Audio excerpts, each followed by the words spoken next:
Peoples party کی نائب صدر سینیٹر شہری رحمان نے بھارتی آرمی چیف کی طرف سے پاکستان مخالف بیان کی شدید الفاظ میں مذمت کی ہے۔ انہوں نے باور کرایا کہ پاکستان کے عالمی منظرنامے پر مسلسل سفارتی، دفاعی اور سیاسی کامیابیوں نے بھارت کو شدید بوکھلاہٹ میں مبتلا کر دیا ہے۔ آج دنیا پاکستان کو ایک ذمہ دار، باوقار اور اہم ایٹمی طاقت کے طور پر تسلیم کر رہی ہے۔ عالمی طاقتیں خطے کے تنازعات کے حل، امن، مذاکرات اور سفارتی پیش رفت کے لیے پاکستان سے رابطے کر رہی ہیں۔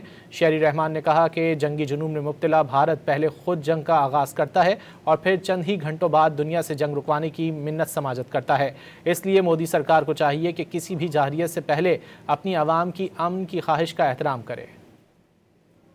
پیپلز پارٹی کی نائب صدر سینیٹر شہری رحمان نے بھارتی آرمی چیف کی طرف سے پاکستان مخالف بیان کی شدید الفاظ میں مذمت کی ہے۔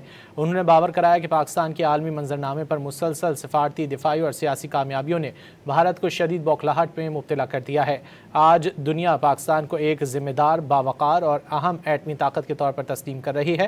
عالمی طاقتیں خطے کے تنازعات کے حل، امن، مذاکرات اور سفارتی پیش رفت کے لیے پاکستان سے رابطے کر رہی ہیں۔ شہری رحمان نے کہا کہ جنگی جنون میں مبتلا بھارت پہلے خود جنگ کا آغاز کرتا ہے اور پھر چند ہی گھنٹوں بعد دنیا سے جنگ رکوانے کی منت سماجت کرتا ہے۔